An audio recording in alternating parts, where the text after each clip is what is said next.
Apa itu Integrity Lawyers? Integrity adalah satu-satunya law firm Indonesia yang berizin praktik di Australia.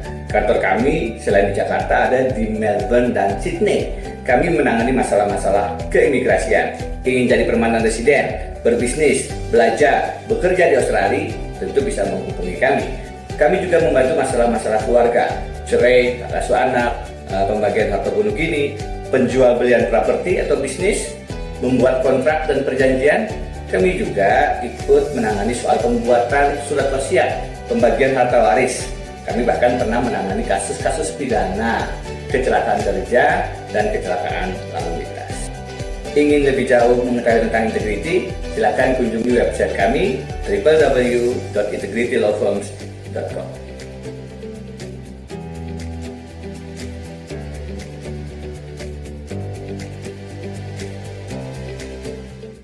Anda ingin bekerja, mencari cuan, bermigrasi ke Australia.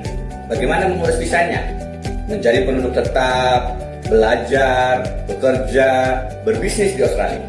Hubungi lawyer-lawyer handal di Integrity Lawyers. Kami satu-satunya law firm Indonesia yang berizin praktek di Australia, berkantor di Jakarta, Sydney, dan Melbourne, dan berpengalaman mengurus soal-soal keimigrasian. Lebih jauh ingin mengenal Integrity Lawyers, kunjungi website kami www.integritylawfirms.com.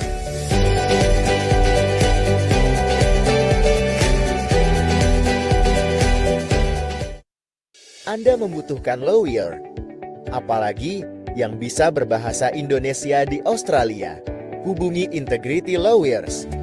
Karena Profesor Denny Indrayana Senior partnernya punya izin praktek bukan hanya di Indonesia, tapi juga di Australia. Jadi urusan hukum Anda di Indonesia dan Australia bisa ditangani. Punya persoalan keimigrasian untuk sekolah, bekerja, berbisnis atau menjadi penduduk tetap, mau beli properti, mau membuat atau membeli perusahaan, punya masalah keluarga, waris, perceraian, ada persoalan-persoalan pidana, atau bisa juga mendapat kecelakaan kerja, kecelakaan lalu lintas, dan lain-lain. Bisa ditangani oleh Integrity Lawyers dengan profesional dalam bahasa Indonesia dan bahasa Inggris. Segera kontak Integrity Lawyers. www.integritylawfirms.com.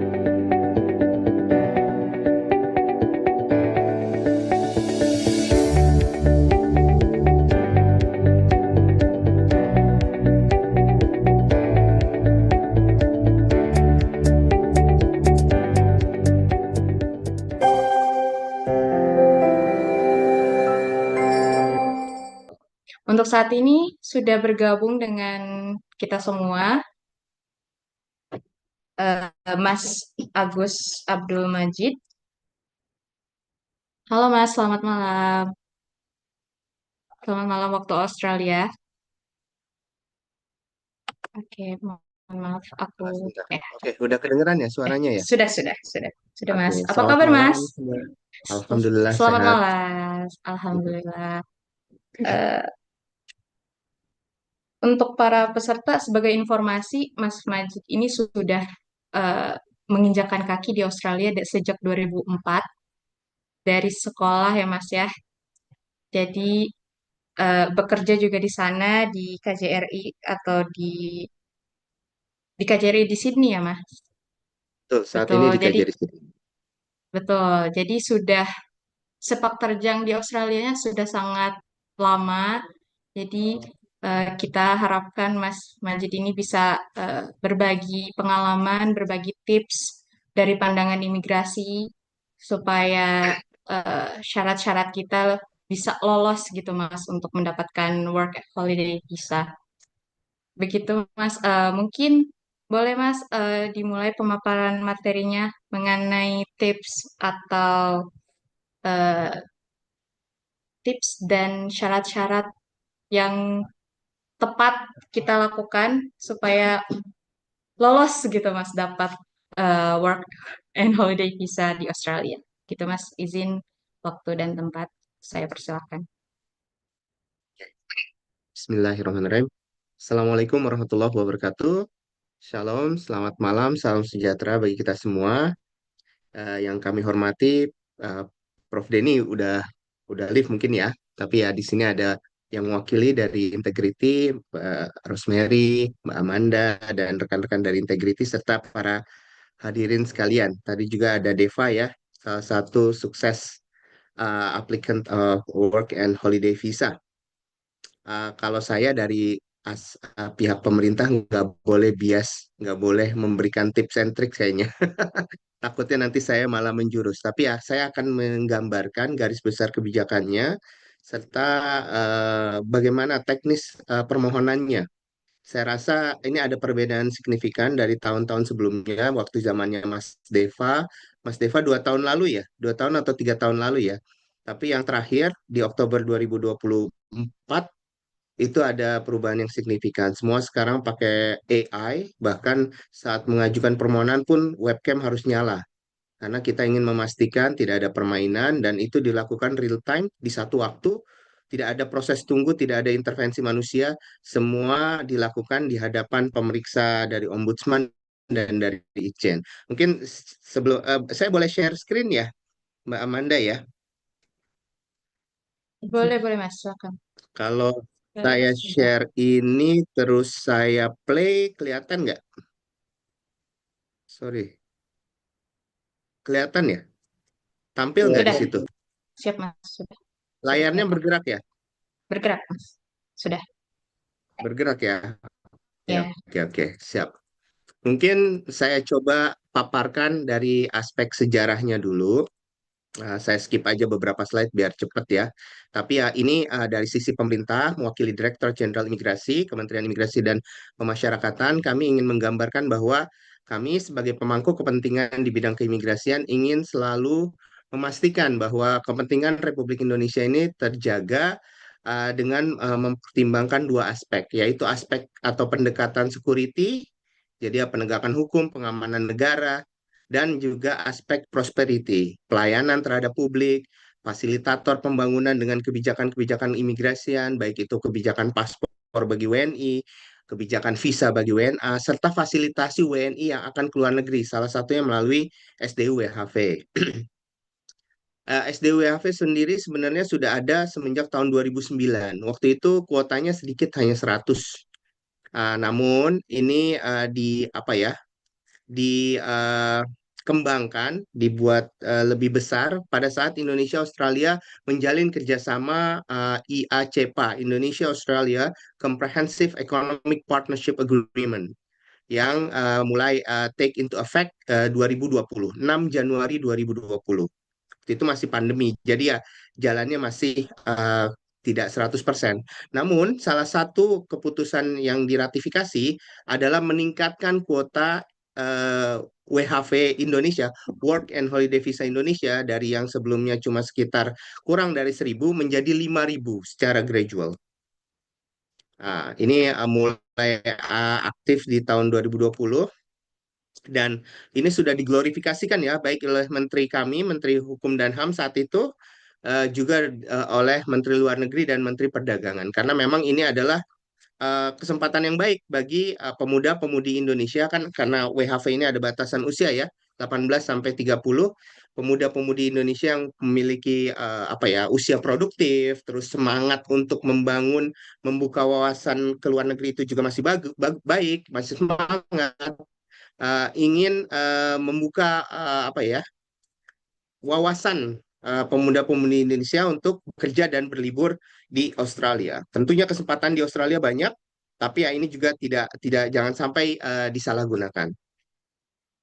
Ah, Program ini merupakan program yang tujuannya awal ya, tujuan awalnya mendorong pertukaran budaya dan people to people contact yang lebih erat, yang memungkinkan pemuda-pemudi untuk melakukan liburan sambil melakukan pekerjaan jangka pendek. Jadi ya, sekali lagi di mata pemerintah Australia, work and holiday visa ini bukan labor visa, bukan labor migration per se ya, bukan trade in services, ini adalah visa liburan.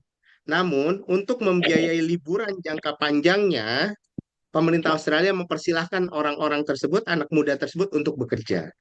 Dan kebijakan ini nggak cuma diberikan kepada Indonesia, kebijakan ini udah diberikan dari tahun berapa ya nih? Tahun 75 mungkin ya. Dengan United Kingdom, Ireland, Kanada, Japan, Netherlands. Indonesia sendiri baru bergabung di 1 Juli 2009. Dan tadi ya Mas Deva menyampaikan ada dua jenis ya. Ada Work and Holiday Maker Fee Program itu ada dua jenis. Satu Working Holiday Visa 417 itu ditujukan ke negara-negara yang cenderung memiliki kedekatan dengan Australia atau negara maju lah. UK, Ireland, Canada, Japan, Netherlands, South Korea, Germany, Sweden. Kebanyakan negara-negara maju lah. Tapi negara-negara berkembang, subclass yang diberikan adalah Work and Holiday Visa. What is the difference? Kalau Work and Holiday Visa itu memerlukan rekomendasi dari pemerintah. Kalau Working Holiday Visa itu tidak. Nah, di sini mungkin teman-teman tadi udah dijelaskan oleh Mas Deva, secara umum diberikan pertama kali 1 tahun. Kalau ingin memperpanjang ke tahun kedua, ada syarat untuk bekerja 88 hari di regional area, termasuk untuk nanti memperpanjang ke tahun ketiga pun demikian. Tapi batasnya cuma itu. Nah, kebijakan Australia yang tadi saya sampaikan ada dua jenis untuk Work and Holiday Maker program, ada Working Holiday dan Work and Holiday. Nah, kebetulan Indonesia masuk ke subclass 462 Work and Holiday. Dan perbedaannya tadi saya sampaikan, diperlukan a letter of support from government of origin, kecuali dari US. Nah, ini saya bisa jelaskan aspek sejarahnya. Kita mulai dari tahun 2006, kita punya kerjasama dengan pemerintah Australia tentang manajemen keimigrasian. Namun ini belum menyebut secara spesifik mengenai Work and Holiday Visa. Baru tahun 2009 itu ditandatangani kesepakatan tentang Work and Holiday Visa dan ini resiprokal. Artinya 100 pemuda Indonesia bisa berangkat dengan program ini ke Australia dan 100 pemuda Australia bisa berangkat ke Indonesia dengan program yang kurang lebih sama. Terus kuota 100 tadi ditingkatkan menjadi 1.000, terus ditingkatkan lagi jadi 2.500, sampai akhirnya dengan IACPA sampai 5.000. Nah ini apa namanya MOU di tahun 2006, dilanjutkan dengan MOU di tahun 2009. Ini ditandatangani 3 March 2009 antara waktu itu Menteri Hukum dan HAM-nya Pak Andi Matalata dan Menteri Imigrasi dan Citizenship-nya Senator Chris Evans. Nah, ini hanya semacam milestone bagaimana perkembangan WHV dari 2009 sampai saat ini. Ini secara garis besar bahwa ini sebenarnya program yang resiprokal, artinya pemuda-pemudi Indonesia bisa memanfaatkan program ini untuk belajar, untuk bekerja, cari pengalaman dengan harapan nanti ketika kembali ke Indonesia bisa men-share ilmunya, pengalamannya, menambah portofolionya.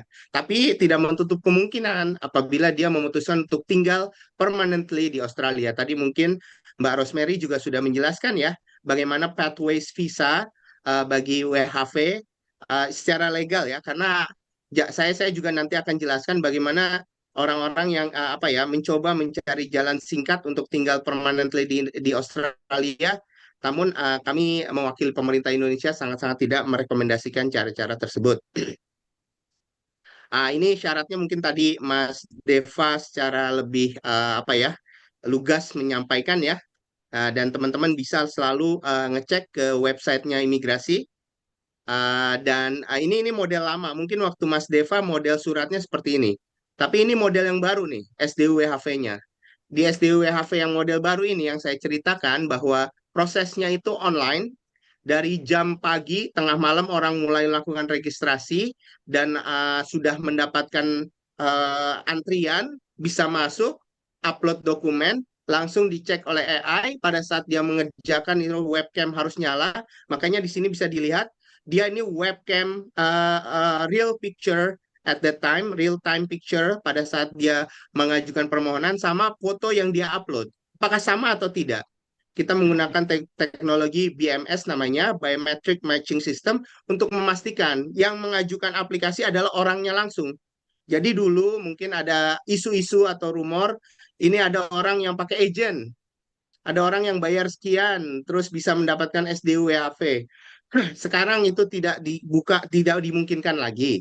Karena ketika dia mengajukan permohonan, upload semua dokumen, webcam itu harus nyala, dia akan dibandingkan antara real time foto dengan foto yang dia upload. Jadi tidak mungkin satu orang mengajukan untuk beberapa, artinya tidak mungkin dia melalui agent atau melalui maaf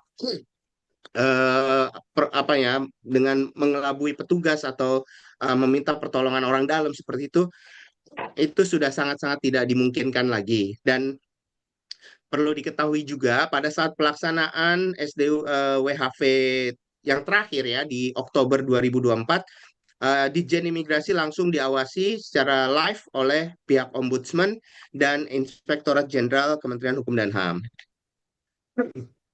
Nah, ini in numbers, Indonesia ini data tahun 2000 berapa nih ya? Oh, 2021 2022.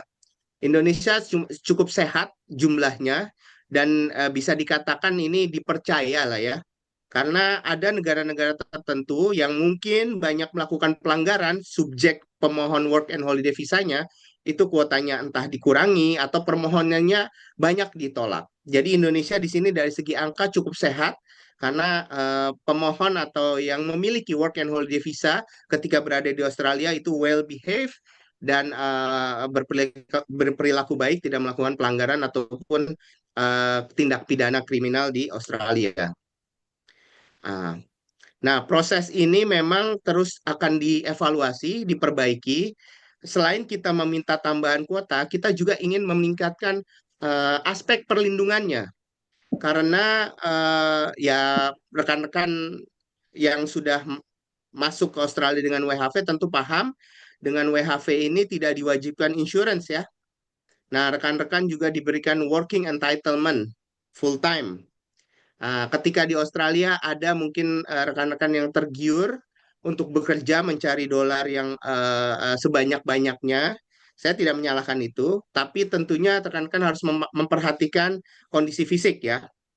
Nah, kebanyakan karena biaya medis di Australia itu mahal dan rekan-rekan tidak memiliki insurance, ketika sakit atau mohon maaf, semoga tidak terjadi, ada kecelakaan di tempat kerja ketika harus membayar itu rekan-rekan kesulitan karena tidak ada insurance. Nah, ini yang mungkin sebagai bahan evaluasi. Nah, ini hanya perbedaan bahwa dari pihak pemerintah, Ditjen Imigrasi khususnya, melihat bahwa WHV ini bukan PMI ya, bukan pekerja migran Indonesia. Memang rekan-rekan diberikan kesempatan bekerja di Australia, namun tidak seperti PMI pada umumnya yang harus melalui mekanisme undang-undang perlindungan PMI yang harus ada job order, yang harus ada kontrak, yang harus ada cost structure sejak berangkat melalui agen pemberangkatan PMI seperti itu. Tapi ini kan not labor migration per se. It's not trade in services. Ini adalah warga negara Indonesia usianya dibatasi 18 sampai 30, cenderung produktif, ada syarat berkuliah atau sudah lulus kuliah, ada syarat IELTS atau IBT, TOEFL seperti itu. Jadi ya ini bukan sama sekali unskilled, adalah yang semi skilled dan ingin punya semangat untuk mendapatkan pengalaman kerja, pengalaman berlibur, pengalaman hidup di Australia. Ini kalau ini sebagai tambahan informasi aja bahwa selain WHV ada training visa, namun training visa ini belum banyak diketahui di Indonesia bahwa rekan-rekan yang memang ingin mendapatkan kesempatan bekerja sementara di Australia juga bisa memanfaatkan training visa. Ini juga ditetapkan dalam MOU antara Indonesia dan Australia dalam skill development exchange pilot. Nanti kalau misalkan ada pertanyaan mendalam bisa saya jelaskan juga. Sebenarnya testimoni-testimoni yang diberikan WHV dari tahun ke tahun itu cukup baik. Banyak dari mereka yang sukses baik di dalam negeri maupun di luar negeri. Dan saya juga ingin mengencourage bagi rekan-rekan yang ingin ke Australia dengan visa ini, jangan terpaku pada mencari dolarnya ya. Cari pengalaman, cari kesempatan membangun networking, menambah portofolio. Ketika nanti rekan-rekan memutuskan kembali ke Indonesia itu menjadi added value untuk bekerja di Indonesia, atau apabila ingin permanently tinggal di Australia, itu juga bisa menjadi bekal rekan-rekan untuk mendapatkan kesempatan yang lebih luas di Australia. Jadi di sini itu memperluas networking, menambah ilmu. Jadi sebagai informasi, pemegang WHV juga diberikan kesempatan untuk studi ya. Jadi boleh studi selama 3 bulan. Jadi diberikan visa 12 bulan, di situ boleh studi 3 bulan. Jadi di sini bisa mengambil diploma, short course, sertifikasi. Di sini banyak loh sertifikasi-sertifikasi yang harganya terjangkau, tapi itu skillnya diakui di dunia internasional. Itu kan kesempatan yang baik juga. Selain mencari kesempatan bekerjanya ya. Kami juga melakukan beberapa interview terhadap pemegang WHV, ada yang baik, ada yang kurang baik. Namun ini akan saya arahkan kepada aspek perlindungannya. Teman-teman yang mengajukan WHV kan kebanyakan sudah lulus S1 ya, kebanyakan hampir semua mungkin. Dan usia muda, terus punya English proficiency yang relatif baik, at least dalam level komunikasi itu sudah baik lah ya. Jadi ya seyogianya teman-teman tidak mudah dibohongi, seperti maaf, banyak kejadian mungkin PMI kita jadi korban TPPO, korban penyalahgunaan kerja di luar negeri. Tapi rekan-rekan seharusnya tidak. Karena rekan-rekan sudah lebih melek dalam bidang teknologi, bidang ilmu pengetahuan, website, lebih apa namanya internet savvy. Jadi harusnya informasi-informasi mengenai hak dan kewajiban rekan-rekan di luar negeri itu harusnya lebih baik diketahui. Dan Australia, sebagaimana rekan-rekan ketahui, perlindungan tenaga kerjanya itu sangat baik. Jadi jangan khawatir kalau rekan-rekan bekerja secara legal, punya izin kerja, bekerja sesuai jamnya, lalu diperlakukan tidak semestinya oleh employer, gampang aja tinggal melapor ke Fair Work Commission atau Ombudsman di Australia. Langsung rekan-rekan mendapatkan hak-haknya dan si employernya bisa kena denda atau ditutup perusahaannya. Seperti itu. Nah, ini merupakan challenge yang kita hadapi, bahwa dari segi perlindungannya kita inginnya sih rekan-rekan ketika datang itu apa ya, menyisihkan sebagian rezekinya untuk membeli insurance, karena biaya pengobatan di Australia itu sangat-sangat mahal. Kita nggak mau kejadian celaka, tapi mana tahu kejadian, rekan-rekan sudah punya safeguard. Ya kita juga ingin rekan-rekan, ya di sini kesempatan kerja ada banyak, tapi ya mbok ya mengerti keterbatasan fisik ya. Ini sebagai ilustrasi bahwa ada beberapa kejadian kecelakaan yang melibatkan rekan-rekan WHV. Ini saya nggak akan menjudge ini karena overwork terus terlalu capek, tidak. Ada juga yang karena kesalahan kendaraan ya, teknis kendaraan. Ada juga yang karena kondisi-kondisi jalan. Tapi ada yang memang karena dia bekerja di rural area. Perjalanan darat menggunakan mobil itu cukup jauh, mungkin bisa 2 jam, 2,5 jam gitu. Kondisi capek, mungkin kerja dari subuh sampai sore, malamnya mungkin kerja cleaning tambahan karena mengejar tadi target-target materi yang mungkin diinginkan ya. Tapi dia mengesampingkan kondisi fisik. Terus dia juga mengesampingkan kondisi kendaraan. Kadang mungkin cari kendaraan yang murah, kondisinya kurang baik, maintenance-nya kurang baik, sehingga ada kemungkinan menjadi penyebab kecelakaan gitu. Dan ini kejadiannya di wilayah Sydney itu sudah hampir 10 korban meninggal dunia maupun luka-luka. Di Melbourne ada, di Perth ada, di Tasmania ada. Nah, ini yang ingin saya apa ya, buka kepada rekan-rekan agar lebih aware terhadap kondisi-kondisi ini. Maaf sebentar. Ini masih masih ini ya, masih nyambung ya? Masih, Mas, masih. Masih ya, oke oke. Mungkin tadi Mbak Rosemary juga udah menjelaskan mengenai visa list, bagaimana apabila rekan-rekan ingin melanjutkan dari WHV tahun pertama, tahun kedua, tahun ketiga, terus mau lanjut stay dengan kesempatan-kesempatan yang ada, itu banyak. Dari jalur student visa, tadi udah dijelaskan ya, jalur skilled visa, jalur apa partner family stream visa. Silahkan, mungkin dari rekan-rekan di Integrity jauh lebih paham soal itu. Dan ini satu hal yang ingin saya sampaikan, ada apa namanya, Australia ini sebagai salah satu negara yang meratifikasi konvensi pengungsi, mereka memiliki Australia's Protection Obligation namanya. Nah, Australia's Protection Obligation itu diturunkan dalam bentuk protection visa. Ini adalah visa suaka. Ada rekan-rekan yang mungkin mengambil jalan pintas, udah coba apply visa student misalkan tidak memenuhi syarat, udah apply ini tidak memenuhi syarat, akhirnya mengambil jalan pintas protection visa. Dapat diketahui ketika rekan-rekan mengajukan protection visa, syarat utamanya apa? Well-founded fear of persecution. Jadi rekan-rekan pasti pada saat pengajuan itu menuliskan bahwa saya takut pulang ke negara asal, nyawa saya terancam, saya apa namanya, takut dipersekusi oleh aparat di Indonesia. Nah, ini bukan secara tidak langsung ya, secara langsung adalah bukti mendiskreditkan pemerintah Indonesia. Padahal kan tidak seperti itu. Sudah di Indonesia sudah aman, tidak ada lagi apa persekusi atas dasar ras, agama, sara seperti itu. Kalau memang rekan-rekan ribut sama tetangga, ya itu silahkan diadukan ke aparat penegak hukum. Jangan mengadukan dan meminta perlindungan ke negara Australia. Seharusnya logikanya kan seperti itu. Tapi ya ada WNI-WNI kita, tidak hanya WHV, yang mengambil jalan pintas. Tiba-tiba ujuk-ujuk mengajukan protection visa agar merely ingin tinggal lama, bisa bekerja, mendapatkan fasilitas dari pemerintah Australia.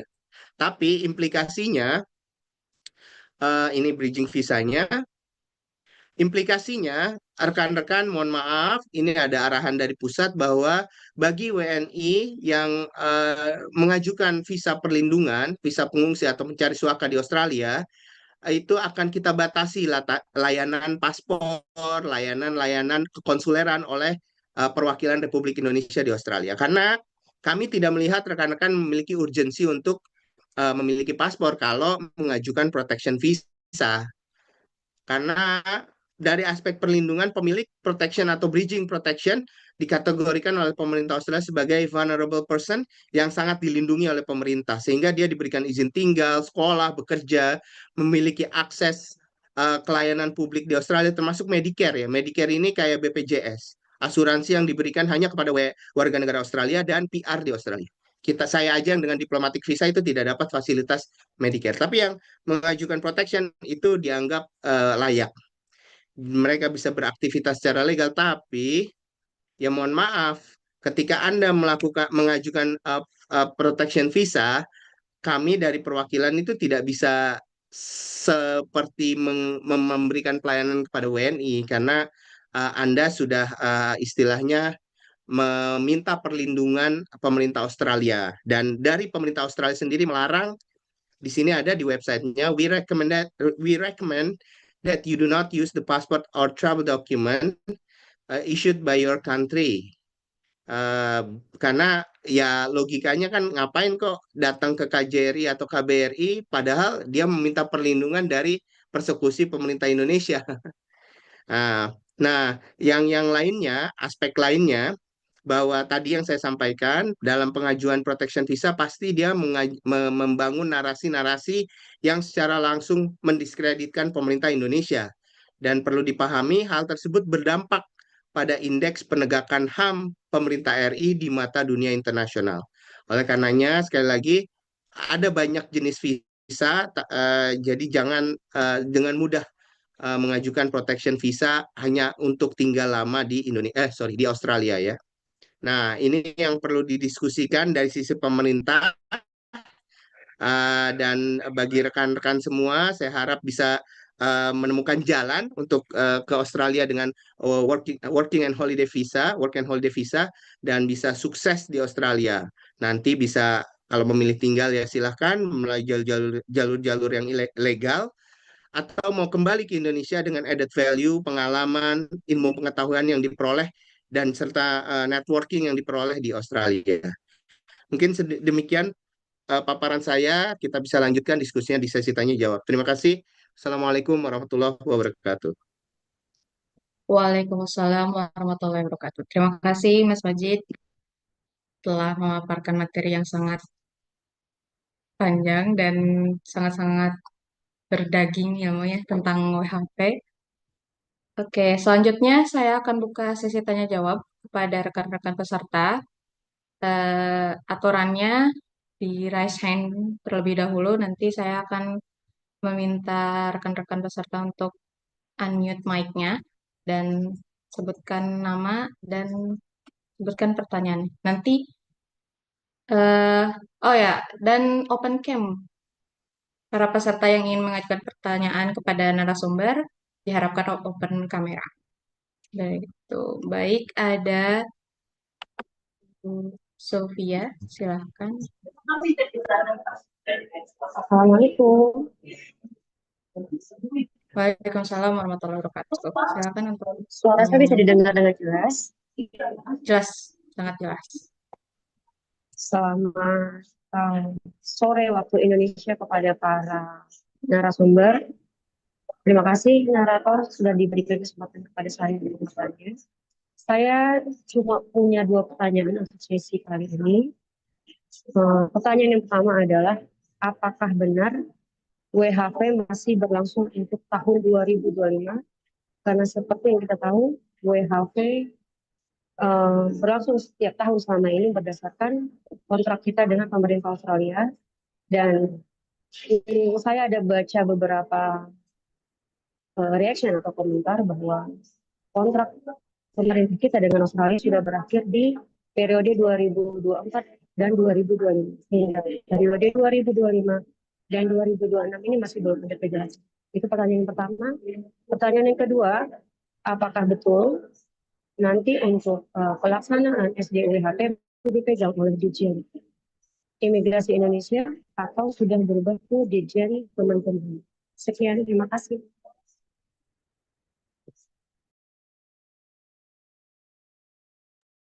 Baik, terima kasih kepada Bu Sofia. Saya tampung dulu untuk rekan-rekan peserta yang ingin bertanya. Mungkin untuk ini saya memberi aturan ada termin pertama mungkin ya untuk 3 pertanyaan. Baik, kepada Mas Rian, silakan.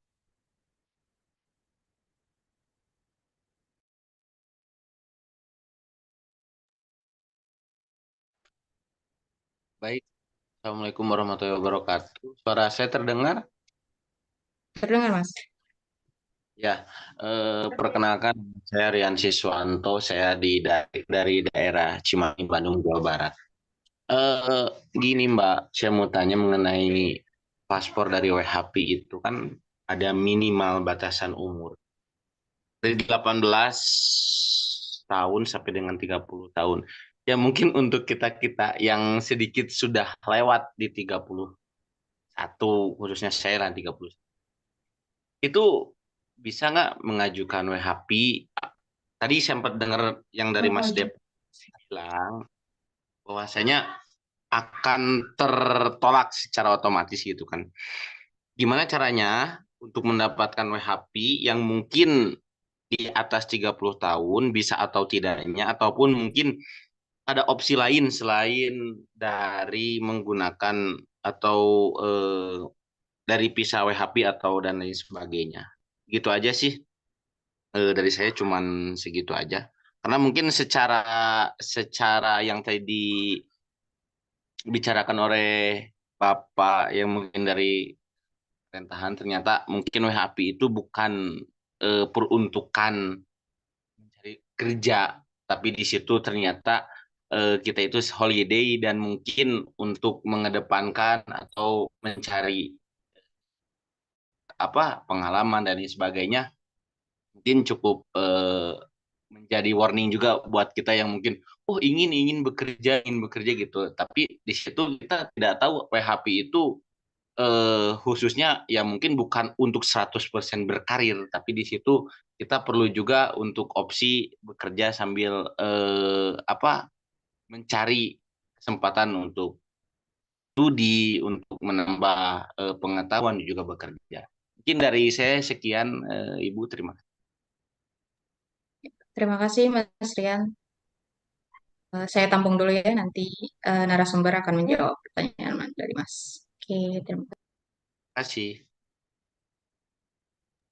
Untuk selanjutnya mungkin Mas Aling, silakan open cam.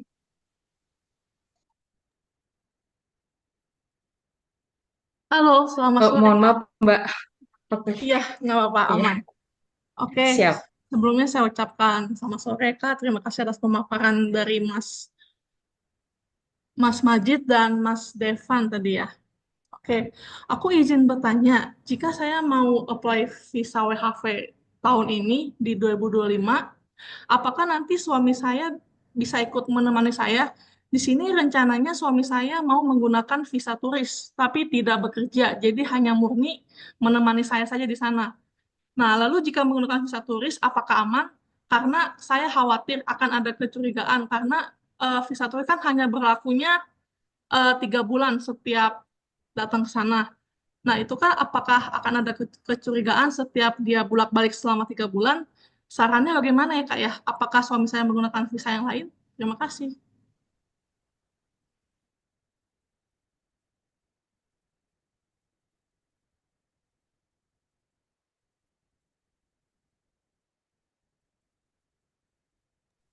Oke, baik. Terima kasih Mbak Aling. Oke, karena sudah memenuhi termin pertama pertanyaan, pertanyaan pertanyaan dari Mbak Sofia mungkin akan Ya, dijawab oleh Mas Majid ya, Mas. pertanyaan apa? Kembali dengan Ya, pertanyaan dari Mbak Sofia ini, apa benar WHV masih berlangsung di 2025 karena kontrak Indo dan Aussie? Seperti Mas, silakan untuk dijawab. Ya, langsung aja ya Mbak Sofia. Mbak Sofia, MOU yang dimiliki oleh pemerintah Indonesia yang terakhir melalui ratifikasi IACPA tahun 2020 itu berlanjut terus sampai dihentikan. Yang Mbak Sofia mungkin menangkap bahwa ada annual cap dari pemerintah Australia diberikan setiap tahun. Jadi di tahun 2025 ini memang annual cap itu sudah dipenuhi semua sampai dengan 30 Juni, 31 apa 30 Juni ya. Akhir Juni itu tanggal berapa ya? Lupa saya. Jadi 30 Juni. memang financial year Australia itu di tengah tahun. Jadi terakhir end of financial year Australia adalah 30 Juni. 30 Juni 2025. Nah, cap yang dibuka pada 1 Juli 2024 itu sudah dihabiskan waktu kita buka SDU WHV di Oktober 2024. Dan itu cap yang 4.600 sekian saya lupa angkanya itu sudah dipenuhi per sampai dengan 1 Juli 2025. Nanti Juli 2025 akan ada annual cap baru. Australia yang menentukan ya, tapi kisarannya di angka 4.700 sampai dengan 5.000. Australia yang menentukan. Tapi kerjasama ini berlanjut terus. Nah, Ditjen Imigrasi sebagai yang memiliki kerjasama dengan pemerintah Australia itu yang akan memberikan kesempatan SDU WHV. Di tahun 2025 ada lagi nggak? Akan ada, tapi setelah nanti Australia membuka annual cap-nya di Juli 2025. Jadi ya sekarang memang sudah tidak ada lagi pembukaan SDWHV karena yang terakhir di bulan Oktober 2024 itu. Karena annual cap-nya sudah terpenuhi. Kita keluarkan SDWHV juga Australia akan nolak karena annual cap untuk visanya sudah terpenuhi. Australia memberikan untuk Indonesia per tahunnya itu di kisaran 4.700 sampai dengan 5.000 saja. Nggak boleh melebihi itu. Karena hal tersebut, maka sudah tidak ada lagi kesempatan untuk mengajukan SDWHV sampai dengan nanti Juli 2025 Australia membuka annual cap-nya. Nah, ketika dibuka, Australia akan bersurat kepada Ditjen Imigrasi, oke, di tahun 2025 mulai Juli 2025 sampai Juni 2026 cap-nya adalah 4.800. Silakan Ditjen Im membuka kesempatan SDWHV untuk misalkan 5.000 pemohon gitu. Karena kan dari 5.000 pemegang SDWHV belum tentu semuanya dapat visanya. Karena itu kan cuma salah satu syarat. Ada syarat-syarat lain yang mungkin dari sisi pemerintah Australia tidak bisa menerima kalau tidak dipenuhi. Kalau pertanyaan kedua tadi saya nggak nangkep apa ya pertanyaan keduanya ya? Pertanyaan keduanya adalah, apakah masih Dirjen Imigrasi sebagai pemegang pihak yang memegang untuk mohon maaf, apakah Dirjen Imigrasi adalah pihak yang berwenang untuk mengeluarkan SDWHP ataukah pindah Dirjen ke Kemenkumham? Jadi gini, payung kerjasama itu di bidang keimigrasian. Di Australia sendiri departemennya kan berubah-ubah ya. Dulu Department of Immigration and Multicultural Affairs, terus jadi DIBP Department of Border Protection, terus sekarang Department of Home Affairs. Tapi tetap yang pemangku tusinya adalah Menteri Imigrasi di Australia dengan Ditjen Imigrasi di Indonesia karena MOU-nya antara keduanya. Nah, sekarang di Indonesia kementerian berubah. Dulu Kemenkumham, di bawahnya Ditjen Imigrasi. Sekarang berubah nih, jadi ada Kementerian Hukum, Kementerian Imigrasi dan PAS, Kementerian HAM. Maka yang memiliki tanggung jawab adalah sekarang Kementerian Imigrasi dan PAS. Di bawah Kementerian Imigrasi dan PAS ada Ditjen Imigrasi. Tetap dikelola oleh Ditjen Imigrasi selama belum ada pembaruan MOU. Jadi ya masih tetap Mbak di Ditjen Imigrasi, Kementerian Imigrasi dan Pemasyarakatan. Terima kasih Pak Majid atas Jelas ya? penjelasannya, Ya, cukup jelas sekali. oke. Terima kasih kepada Mas Majid sudah menjawab pertanyaan dari Mbak Sofia. Berikutnya ada pertanyaan dari Mas Rian. Mungkin untuk pertanyaan ini bisa dijawab oleh Mas Deva ya Mas. Pertanyaan dari Mas Rian itu karena adanya minimal batasan umur untuk mendapatkan WHV, apakah rekan-rekan peserta yang lewat dari syarat umur itu masih tetap bisa mendapatkan WHV dan jenis visa apa yang bisa di-apply? Gitu Mas. Kalau semaksimal mungkin itu umurnya kan dari 18 ke 30 tahun. Nah, ketika kamu apply-nya di umur, contoh saja nih, melebihi 30 tahun, 6 bulan. Saya ingat itu masih bisa sebelum dia menginjak ke umur 31. Jadi dia menghitungnya itu kapan kita mengajukannya, bukan kapan kita granted-nya. Ketika belum memasuki 31. Tapi kalau udah 31 ke atas, yang saya tahu kayaknya bakal tertolak juga. Untuk visa penggantinya saya kurang paham, bisa pakai visa apa saja. Mungkin ada yang bisa menjelaskan dan lebih tahu selain daripada WHP. Kalau buat umur itu sendiri sudah baku 18 dan 30. Tapi 30 itu ketika menginjak umur 30 itu masih boleh. 30 berjalan itu masih boleh.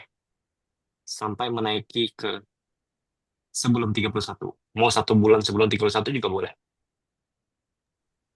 Seingat saya begitu. Koreksi jika salah. Baik, Boleh mungkin saya dari tambahkan? narasumber lain. Ya, boleh Mas. Sangat boleh. Ya, terima kasih Mas Rian ya. Jadi syarat itu 18 sampai 30 itu yang menentukan bukan pemerintah Indonesia, pemerintah Australia. Untuk jenis visa work and holiday visa. Kalau jenis visa lain ada syarat-syarat lainnya. Ada yang ada batas umur yang sama seperti WHV, ada juga yang tidak.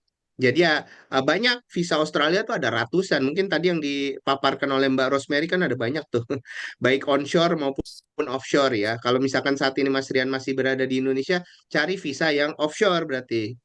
Misalkan mau pakai TSS, Temporary Skill Shortage.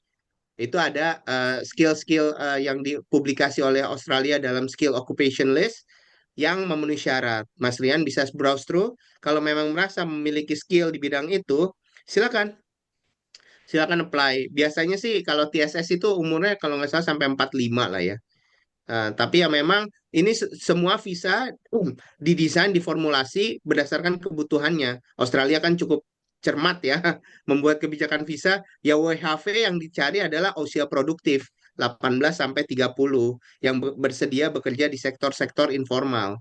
Kalau usia di atas 30 biasanya ya maunya settle, mau kerja yang settle permanen. Kalau di WHV ketentuannya bekerja pada satu employer itu maksimum 6 bulan. Kalau mau extend lebih dari 6 bulan, dia harus minta izin ke pemerintah Australia, si employer-nya. Dulu waktu COVID banyak tuh yang bekerja lebih dari 6 bulan di satu tempat karena memang kebutuhannya. Tapi sekarang agak strict. Di satu tempat itu maksimum hanya 6 bulan. Kalau usia 45 mungkin udah malas pindah-pindah kerja kan. Tapi kalau anak-anak muda 18 sampai 30 mereka masih semangat mau cari pengalaman kok. Jadi ya memang WHV didesain hanya untuk usia 18 sampai 30. Benar tadi kata Mas Deva, kalau 30 lebih masih boleh asal belum 31 aja. Ini pada saat pengajuan visanya ya, bukan pengajuan SDU-nya. Misalkan 30 tahun 11 bulan pengajuan SDU, pas ngajuin visa udah lebih dari 31, pasti ditolak. Jadi ya betul, 30 tahun lebih boleh asal belum 31 pada saat pengajuan visanya. Mungkin itu tambahan dari saya. Baik. Begitu ya Mas Rian, jawabannya. Terima kasih. Baik, selanjutnya ada pertanyaan dari Mbak Aling. Mungkin kepada narasumber yang berkenan menjawab. Pertanyaan dari Mbak Aling itu adalah, jika apply WHV di 2025, apakah suami dari Mbak Aling bisa ikut tapi suaminya menggunakan visa turis? Apakah eh, aman dan tidak akan menimbulkan kecurigaan? Begitu pertanyaannya Mbak ya. Oke. Kepada narasumber mungkin yang ingin menjawab. Kepada Mbak Mungkin Rosemary. saya Oh, Mbak Oh Rosemary, ya, ya udah silakan. silakan Mbak Rosemary. Oh ya. Dan mungkin Mbak Rosemary dulu, mungkin Mas Majid boleh menambahkan. Iya mungkin nanti mungkin bisa ditambahkan lagi dengan Pak Majid yang lebih lengkap dari imigrasi. Kalau secara aturan, Mbak, untuk visa turis itu bisa diajukan oleh suami Mbak Aling. Dan juga kalau memang secara general itu eh, aman sih. Maksudnya dari WHV asalkan memang bukan dependent pada Mbak Aling dan memang suami juga memiliki financial yang meyakinkan, yang cukup gitu untuk selama menjadi turis, selama tinggal di Australia, itu sangat memungkinkan untuk apply sendiri-sendiri begitu. Jadi eh, memang suami terbukti tidak dependent ke Mbak Aling atau tidak Teman. bergantung bergantung dengan Mbak Aling gitu. Nah, namun mungkin untuk eh, terkait kecurigaan mungkin bisa nanti ditambahkan oleh Pak Majid terkait tersebut. Namun secara general aturannya memang masih boleh asalkan memang memenuhi syarat-syarat dari visa turis dan juga memang terutama adalah tidak bergantung ke Mbak Aling gitu. Jadi memang memiliki financial yang stabil untuk suami Mbak Aling gitu. Mungkin dari Pak Majid bisa ditambahkan. Udah tepat sih tadi jawabannya. Jadi poinnya adalah jangan sampai menimbulkan kesan bahwa suaminya akan menjadi dependent yang WHV-nya. Karena suami itu nggak punya working entitlement, tentunya dia untuk mensupport hidup di Australia, kan kalau visa turis maksimum 3 bulan ya. Ada visa turis yang bisa 12 bulan, tapi itu under certain circumstances lah ya. Tapi maksimum 3 bulan. Australia udah ngitung nih, 3 bulan dia harus punya uang berapa? Kalau rata-rata sebulan itu kalau nggak salah 3.000 4.000 lah ya. Nah, 3 bulan berarti sekitar 10.000 lah ya. Nah, kalau dia tidak bisa membuktikan itu dan menganggap bahwa ada istri saya nih yang pemegang WHP, itu besar kemungkinan visa visitornya ditolak itu. Jangan sampai menimbulkan kesan itu karena visitor itu apa ya, ya memang bukan untuk tidak memiliki working entitlement, poinnya itu dia hanya untuk turis. Dan bagaimana pemerintah Australia harus yakin ketika dia berlibur di Australia maksimum 3 bulan dia bisa self support turismenya, kegiatan turismenya, termasuk hotel. Jadi ya dia nggak bisa bilang, oh saya akan tinggal di rumah istri saya yang WHV. Nggak bisa itu. Jadi nanti ya malah menimbulkan kecurigaan nih orang nggak akan pulang nih. Kita kasih visa visitor nanti dia akan overstay gitu. Itu besar kemungkinan akan ditolak proses visanya. Gimana? Ada pertanyaan Mas, lanjutan? izin bertanya lagi. Berarti kalau misalkan suami aku udah 3 bulan di sana, terus dia pulang ke Indonesia kan? Nah, habis itu nanti dia misalkan sebulan kemudian dia datang lagi. Cuman tuh bisa kayak gitu. Bisa. Kan visitor visa multiple entry. Jadi diberikan ada yang 3 tahun, ada yang 5 tahun, ada bahkan yang 10 tahun diberikan, tapi maksimum tinggalnya itu 3 bulan. Nah, jadi dia selama masa berlaku visa misalkan 5 tahun, mau pulang pergi Australia asal jangan lebih 3 bulan di Australianya, silakan, nggak ada masalah. Cuman kalau misalkan ya ada praktek-praktek dengan visa turis dia bekerja cash in hand, ada memang. Dan Australia beberapa kali nangkep orang Indonesia yang seperti itu.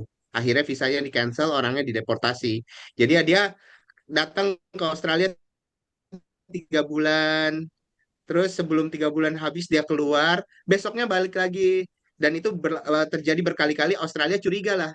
Ini orang ngapain nih? Kok sering banget. Kalau dia tidak bisa menjelaskan alasannya, diduga pasti bekerja. Dan bekerja secara cash in hand. Dan itu breaching the visa condition kan. Karena visitor visa itu tidak punya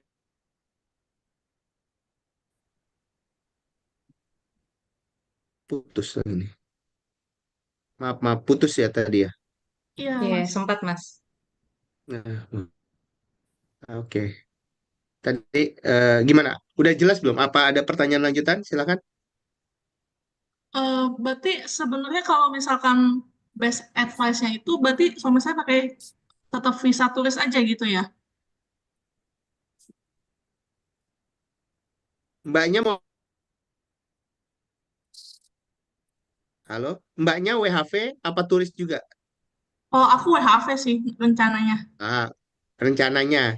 Terus Mm-mm. suami usianya udah lewat dari Udah 30. 31. Oh, oke. Sayang Ya, banget. kalau mau diajukan secara terpisah aja. Jadi si suami mengajukan secara independen dengan data-data dirinya, bank statement dia, terus bookingan hotel, pokoknya yang meyakinkan lah kalau visitor visa tuh.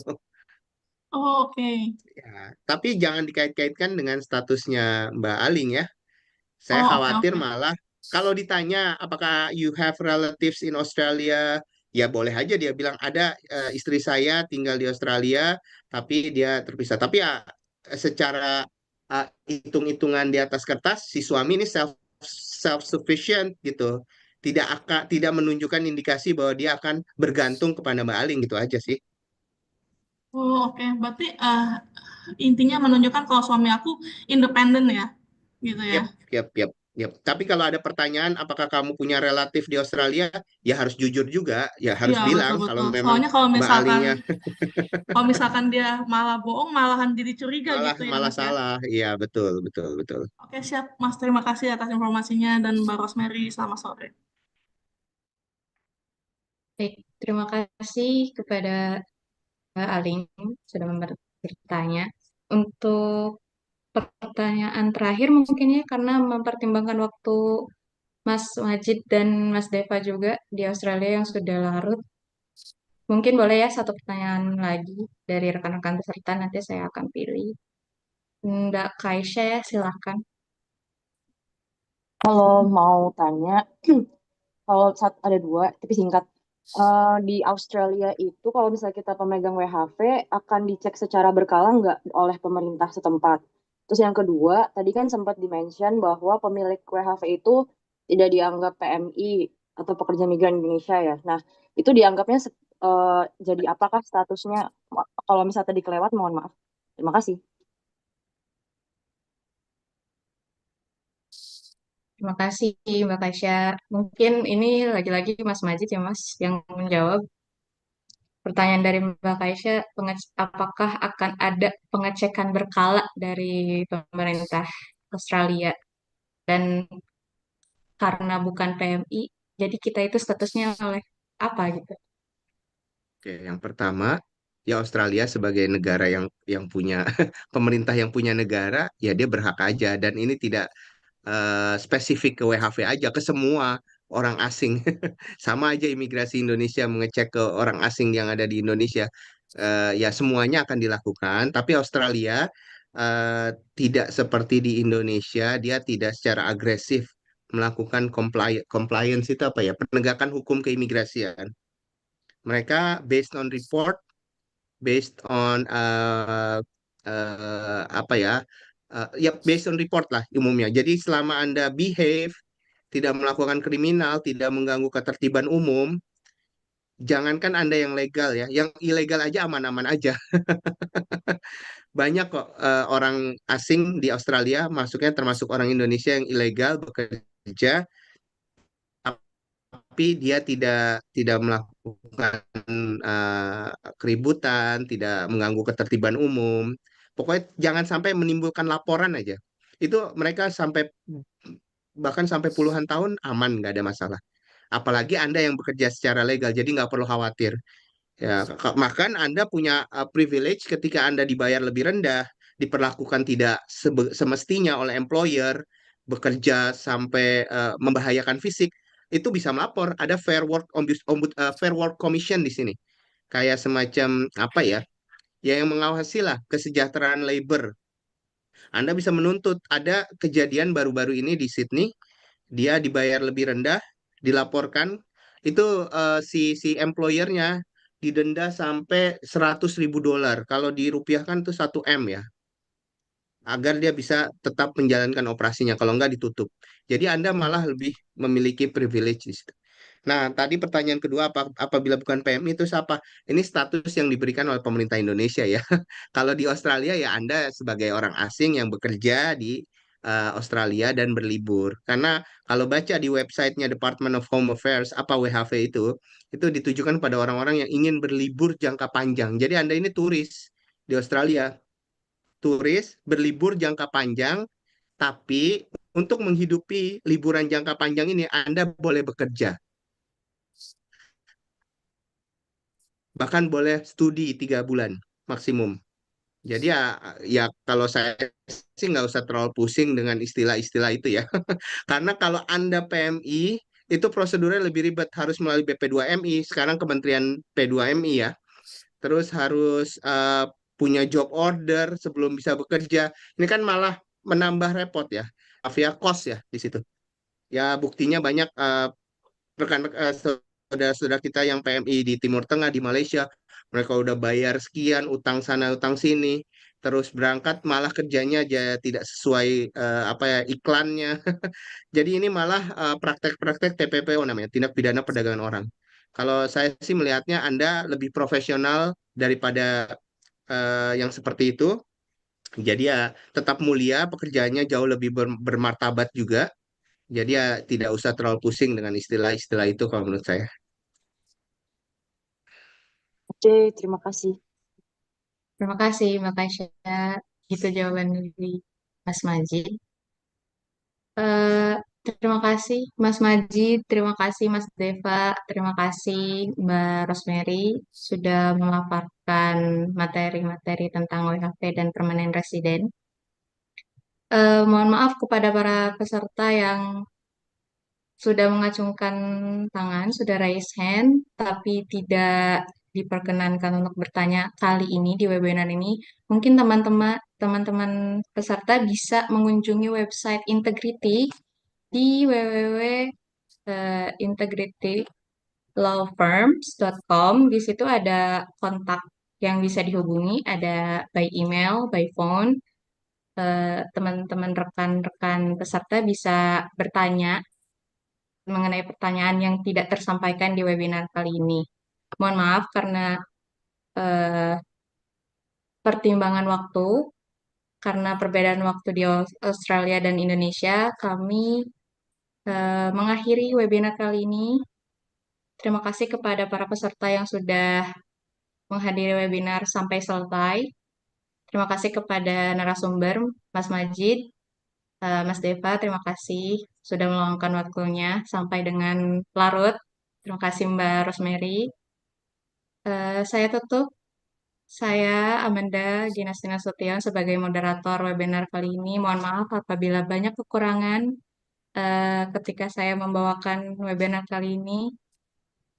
Sampai jumpa di webinar selanjutnya kepada teman-teman peserta. Selamat sore. Terima kasih Integrity. Terima kasih. Terima kasih Terima Integrity kasih. semua, izin live ya. Untuk sebagai dokumentasi Foto ya? boleh foto bersama, Foto ya bersama Mas? ya? Oke, oke, oke. Ya, boleh.